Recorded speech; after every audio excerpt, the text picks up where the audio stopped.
Salut et bienvenue sur ce petit tutoriel sur Super Robot Wars. Super Robot Wars est une série de jeux vidéo qui approche de la trentaine d'années. De ce fait, chaque jeu vidéo dans la série est assez différent l'un de l'autre. Toutefois, appartenant à la même série, ils ont aussi pas mal de points en commun et des choses qui restent d'un épisode à l'autre, grâce à leur appartenance à la même série. Et aujourd'hui, nous allons voir les bases, justement ce qui compose les bases du gameplay de Super Robot Wars et d'un jeu dans la série. En général, ce qu'ils ont en commun. Le jeu se découpe en deux phases. D'abord, il y a les cinématiques, où le monde est développé, l'histoire avance et les personnages discutent entre eux. La présentation est souvent minimaliste, avec seulement le portrait des personnages qui apparaissent, des fois on voit un peu leur corps en entier, et des boîtes de dialogue. La seconde phase est la phase de Tactical RPG, donc la phase de gameplay à proprement parler, où vous contrôlez vos unités sur une carte quadrillée et où ils apparaissent sous des modèles réduits qu'on appelle SD, modèle SD, où les proportions ne sont pas vraiment respectées et où vous devez remplir un certain objectif pour gagner la carte et donc faire avancer l'histoire. Sur la carte, le jeu évolue au tour par tour. Chaque tour est composé d'une phase alliée et d'une phase ennemie. À la phase alliée, vous déplacez vos unités, choisissez d'attaquer avec parmi les attaques disponibles, et pouvez en gros choisir de jouer avec n'importe quelle unité que vous contrôlez dans n'importe quel ordre.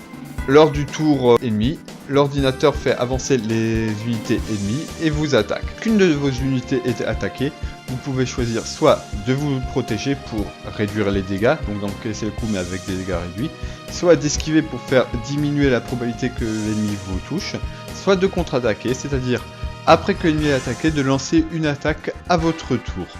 En sachant que les ennemis font de même quand ils sont eux-mêmes attaqués. Ils peuvent choisir d'esquiver, de se défendre ou de contre-attaquer. En général, vous verrez s'ils contre-attaquent car il y a la probabilité qu'ils ont de vous toucher qui apparaît à ce moment-là. Pour le sujet des attaques, une fois qu'une unité est attaquée, elle termine son tour. Or, il existe certaines attaques, généralement des attaques à distance, qui doivent être utilisées avant que l'unité ne bouge. Elle ne peut pas être utilisée une fois que l'unité a bougé. Il existe d'autres types d'attaques avec portées différentes, certaines devant être utilisées au corps à corps et d'autres devant être utilisées à distance. Mais ceci varie pour chaque unité et chaque attaque employée. L'unité est composée de deux facteurs, le pilote et le robot qui le pilote. Leurs stats combinés donnent les stats globales de l'unité.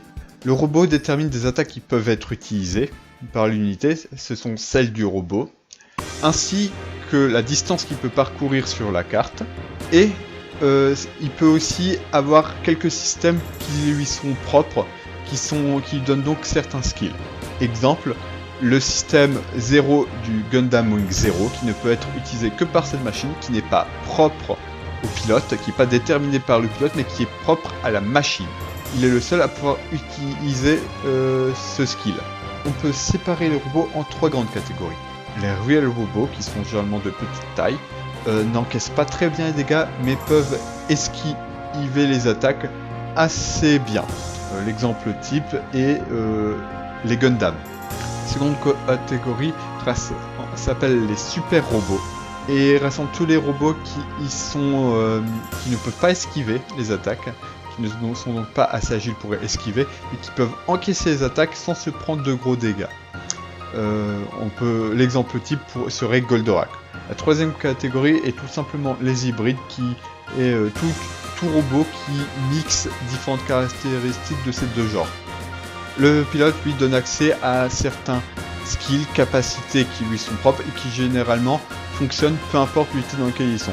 Par exemple, Amulo Lei est un new type, et le skill new type fait que peu importe dans quelle unité qu'il est, il boostera l'évasion et la précision de l'unité en question.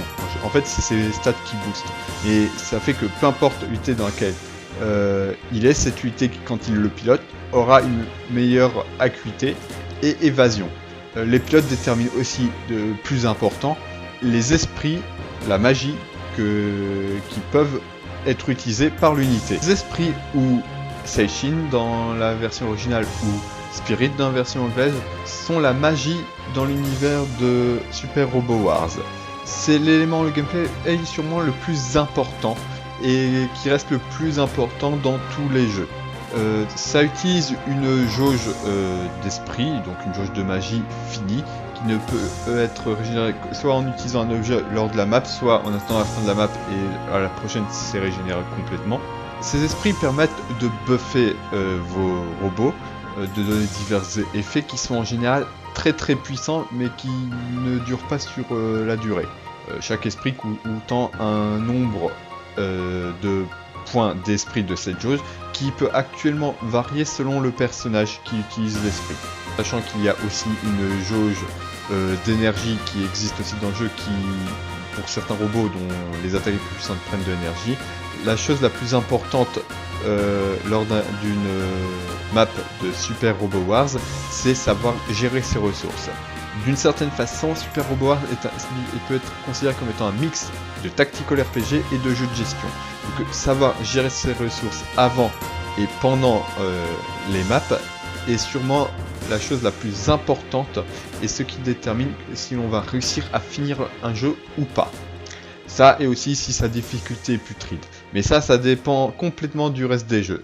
Et en parlant de savoir gérer ses ressources avant les maps, à chaque fois que l'on détruit un robot, on gagne de l'argent. Un ennemi coûte tant et tant d'argent. Les boss généralement coûtent tant plus cher. Et en utilisant ces chines, on peut doubler cet argent. Donc c'est pour ça, encore une fois, que les esprits sont très importants. Et qu'il faut savoir surtout les utiliser contre les boss et les gros ennemis.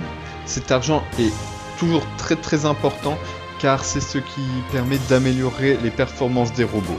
Seulement, il faut toujours savoir les améliorer de façon intelligente, vu qu'il y a toujours beaucoup d'unités, toutes ne sont pas utiles ou ne sont pas utiles tout le long du jeu, devenant très vite obsolètes. Donc il faut toujours bien réfléchir à comment améliorer le robot, voir quelle unité sera dans le jeu, lesquelles on veut jouer, et encore une fois, il faut savoir bien gérer ses ressources. Ceci est la base de Super Robo Wars. Les autres points importants à retenir pour bien réussir à jouer à Super Robo Wars et ne pas rentrer dans le mur varient grandement d'un jeu à l'autre. Toutefois, il reste un point commun à beaucoup d'autres jeux, c'est les unités les plus puissantes. En effet, certaines unités quand elles apparaissent dans les jeux Super Robo Wars sont toujours extrêmement puissantes et sont donc celles qu'il faut upgrader avec l'argent en priorité. Donc dans le prochain épisode, dans le prochain tutoriel, nous nous pencherons sur les unités qu'il faut upgrader en priorité dans la plupart des Super Robo Wars où elles apparaissent.